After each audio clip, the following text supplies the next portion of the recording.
I feel terrible, and my deep-hearted condolences are for the 28 people who have died in this terrorist act.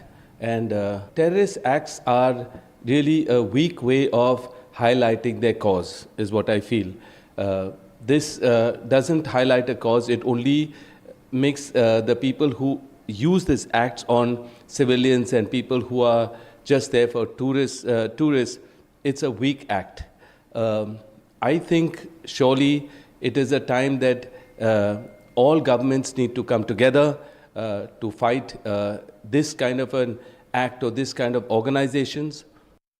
Aishwarya, my colleague, joins us with more details on this. Aishwarya, tell us a little bit about what Mr. Vadra said today, because this is also a time when all opposition parties have come together and said that India stands united in its fight against terror.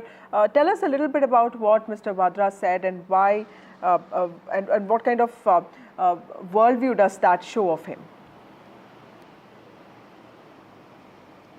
Well, absolutely shocking comments made by Robert Vadra over here. And certainly this is at a time when the country is mourning. We are witnessing those cries, emotions of people who have lost their loved ones. And Robert Vadra at this time blaming the policies of the government, the Hindutva policies, what he is speaking about. To contextualize it, Robert Vadra has mentioned in his soundbite is that this is Modi government's Hindutva policies which is dividing the country. What they are doing for Muslim community is certainly the act that the terrorists had been leading towards. Of course, he has said religion and politics should be religion and the politics should stay separated, but the kind of incident and the voices that we have heard from the survivors of terrorists asking about the religion, and this for the first time we have witnessed such. He had blamed the Modi government for making it possible because there was Hindutva policies that Prime Minister Narendra Modi government had drove, and that wedge between Hindus and Muslims and ultimately led to the attack.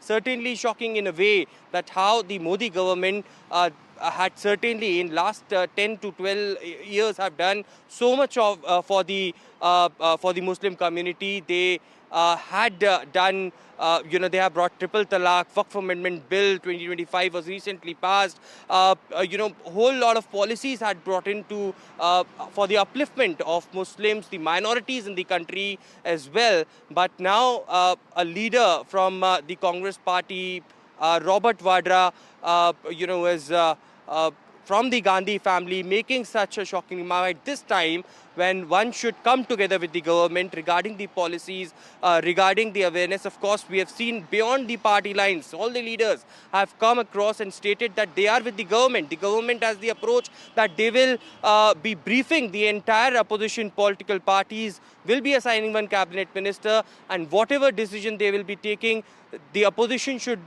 remain together. And most of the political parties have given a support to the government at this point of time when India seems to be united. But at the same time, Robert Vadra clearly making such remarks which are communal in nature, blaming the Modi government for it and stating that it is the Hindutva politics because of which it led to such kind of attack is certainly shocking in itself. Right. Thank you, Aishwarya, for joining us with those details. Robert Vadra there blaming Hindutva policies of the Modi government for the attack in Pahalgam. Clearly one of those unfortunate, shocking comments there, even as a time when opposition parties are also coming together, not to blame the government, but to say that India stands united in its fight against terror. Remember, yesterday was a targeted killing at the Hindus because every person was shot, was also asked about his religion. And this is also the time to think about all of this with a lot of calm and composure.